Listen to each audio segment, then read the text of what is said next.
As we get into this video, I wanted to do a walkthrough of one of our investments. It's a short-term rental. I only have one, but it is a beach short-term rental. And what we did to bring value and gain people that want to rent it, but also as we were building this out, this is another build that we did. How did we build it to maximize the equity and the value of our investment? So I'm going to be talking about the property and the resort subdivision that it's in and give you some insights of how to pick the right location, pick the property, the resort, all of those things, what we did to maximize our value gain and equity as we built this property. So hope you enjoy the walkthrough and then the discussion afterwards. Hey everyone, I want to do another tour of our only short-term rental and explain a little bit of why we built it here, at what stage, and what I looked at in the conditions with this resort. This is in Port Aransas, Texas. It's called Palmilla Beach Resort, and we built in the early stages of it. And I just want to show what's all around it. As you can kind of see as I'm walking through some of the houses that are right in front. We are the second row, so we have a small glimpse view of the beach, and then the ones right in front have a direct view. And I'm sure you're wondering how much those lots cost. Those lots were at $1.5 million for the direct beach view. And just thought I'd share that, and we'll go through a tour of this property. All right, we were gonna walk in, give you the tour.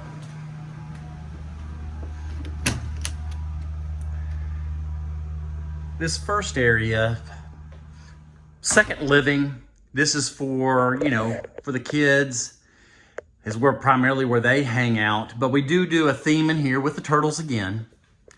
You can see even down to a custom-made print for this property. Walking into the first bedroom, one of the things we thought about is having a theme for every room and every bathroom. So this room is called the seashell room, and you can see, down to the bedding. We put some extra touches into the barn door, custom paint job. Each bathroom has its own theme also, down from the colors, tile work, fixtures, wallpaper.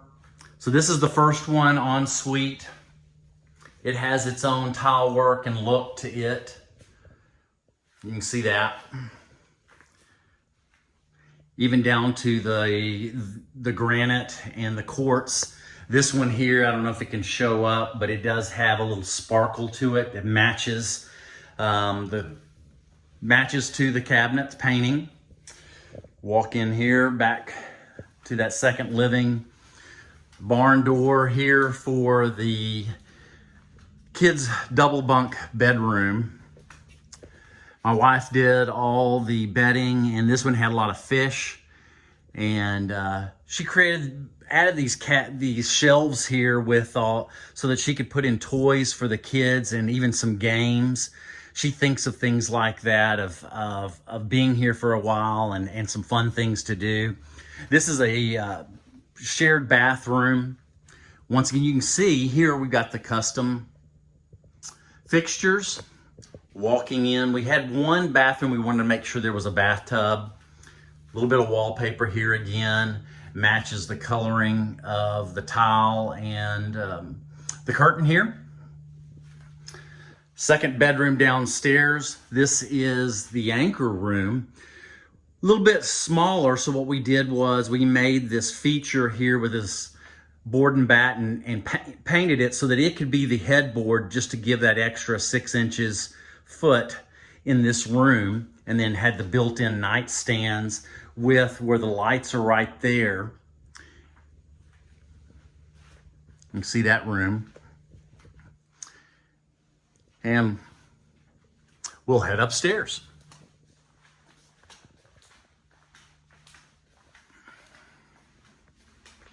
When we were doing this, we even looked at the colors as they were flowing through the house.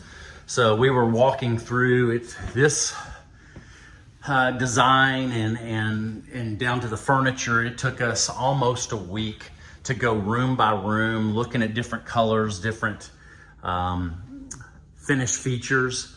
You can see from this room, our main living room, we call this the surfboard room.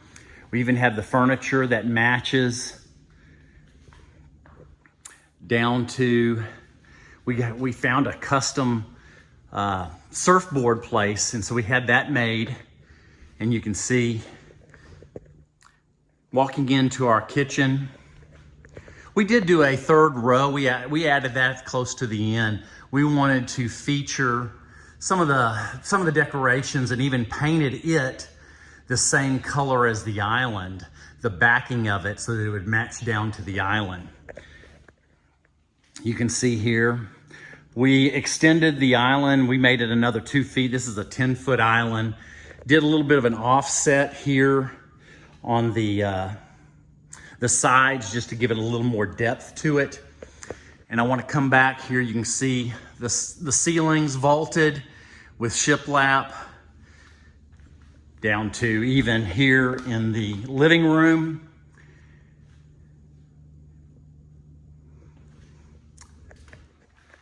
Heading into the upstairs second full bath. Another custom bathroom with its look. And you can see even those fixtures, the wallpaper. We'll head into the primary bedroom, which was the palm tree room. We did do some more spending on the furniture. This is actually Tommy Bahama furniture, which I didn't know existed until we found it. But man, is it heavy and a little bit of dollars. So we did do a few features in this one, another where the beams across, a little more shiplap, colors of the green to match the palm trees, and then walking into the primary bathroom themed with the palm trees. You can see here where we did this floating countertop down to the mirrors that matched. I don't know if this will come through very well. The tile work is that green that gives it that real rich look. And once again, a little more wallpaper that matches palm fronds. And that's a quick tour of the property. And then next I'll be talking about some of the details of why I picked here. So there you have it. That is the walkthrough of the property. So I want to talk about a few things that we looked at when we did the property and built this out, is the ways people make money in different subdivisions, and sometimes even different for resorts, is more of the profit is made with the property in the early stages of the development, because they're trying to get it established. So you're going to get some opportunities, extra value, get it for a little bit less.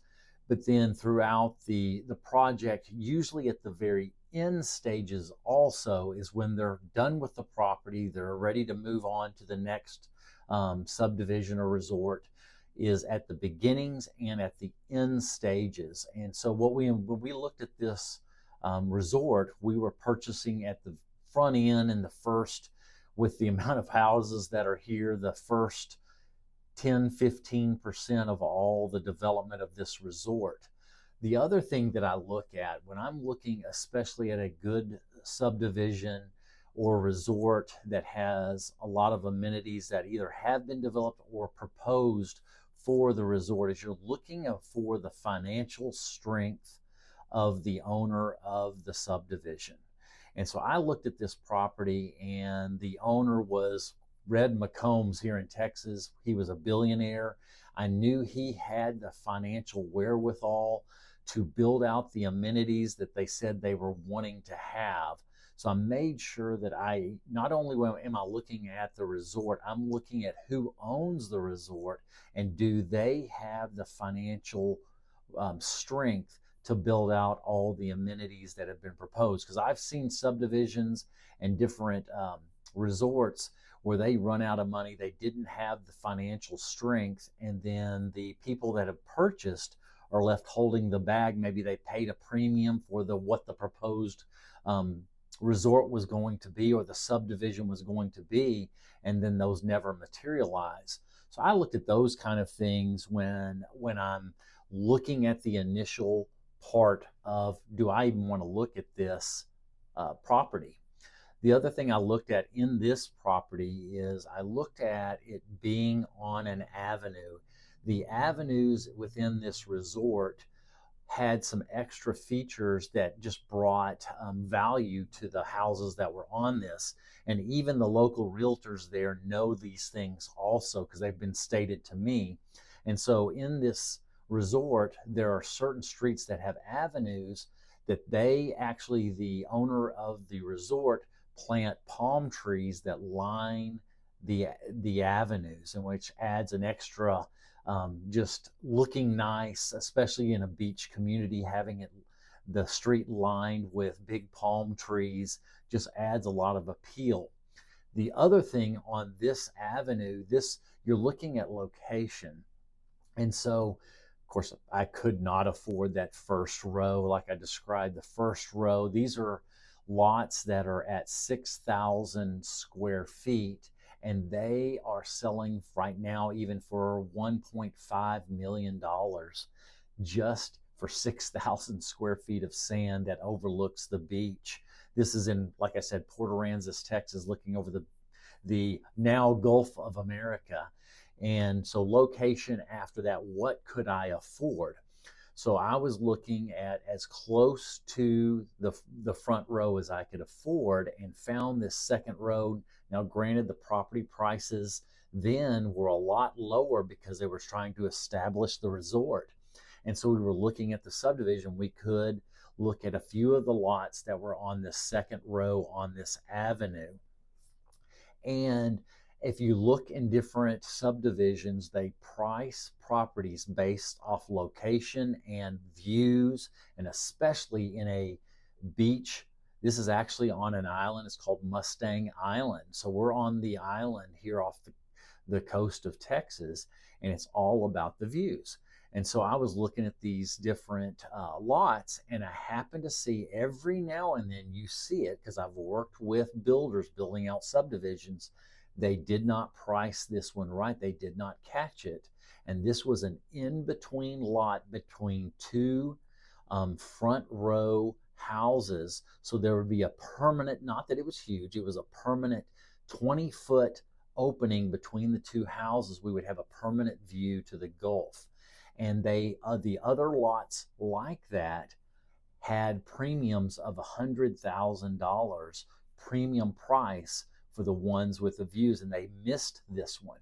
And so when that happened, I was looking at the subdivision. We went over there immediately and looked at the lot and knew that we had it right, that this had a permanent view, and it was $100,000 less than the other lots just like it. There was about 3 or 4 other lots on that same street.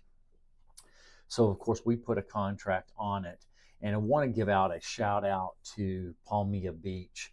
They honored the contract. They didn't have to, they hadn't signed. I was the only one that had signed, but they had come to agreement for that price. And I got a call from the executive vice president, who called me personally and said, I want you to know you've got a great deal. You've got 100,000 equity in this, because we're going to honor what we said we would do, and we agreed to this price. So that's a testimony to that company. The other thing that we looked at is along this street, this avenue, every one of these properties, they were all custom builds. And so even within that resort, there was 3 or 4 builders that were building, if you want to call them tract, they were already semi-customs. But all the houses on this street are owned by individuals, and they did custom designs for their property. So this whole entire avenue were all custom builds, and that has value in even the community. And when realtors sell in the Palmilla Beach area, they say that people ask for this avenue, so that's added value. The other thing, and I did the walk around at the beginning, the houses on the front that face the beach range from 5 to 7,000. The houses on our side ran from 3 to 3,500, and I looked what the minimum was, and we built our house. It was right around 2,400 square feet total. That was as much as I could afford, but I also knew the principle that the median, even on my side of the street, was over 3,000 square feet. We're getting pulled up by the median in value because we built a little bit smaller than the median. It's pulling our values up.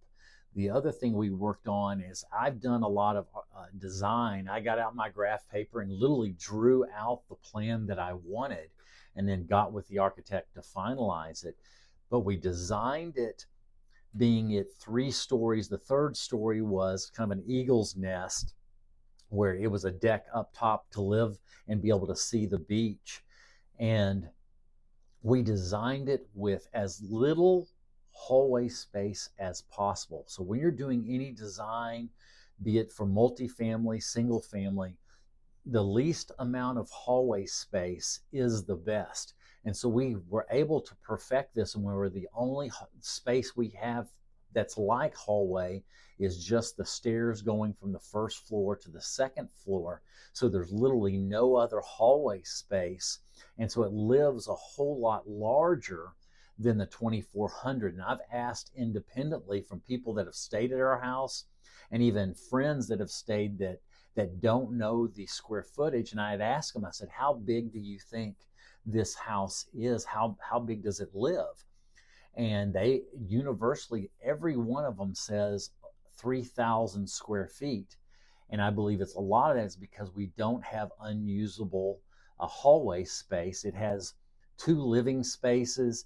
The living room, kitchen area is a big open concept, and it has 4 bedrooms, but it's very livable and feels and lives larger than the 2,400. And most of our guests have said it's at least 3,000 square feet. So I look at that in the design. That adds value. The other thing that we did, my wife and I did all the interior design down to the color of the exterior. Its name was Turtle Ranzis. Of course, we painted it green, but on the inside, we picked colors that flowed well, going from the entrance on the first floor all the way up to the second floor, and even themed out, like we talked about, themed out all the rooms because we knew that's what guests want. This is a nicer resort. And so we did my wife especially did a lot of the decorating with all the decorations, not too much and not too little, just that right amount that looks like somebody put their time and attention and made it personal. And we've had a lot of those comments. The other thing that we looked at is this resort had multiple things that would attract guests to stay here. This resort had a golf course.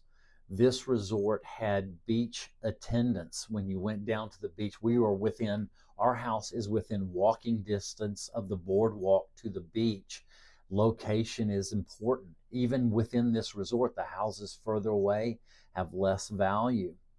And the ones that have either views of the golf course or especially views of the water, those are the ones that are in most demand and close to the boardwalk. But it has beach attendants for people to be able to order food. You can get your beach setups. They do all the setups of the chairs and the umbrellas. We also looked at the resort pools.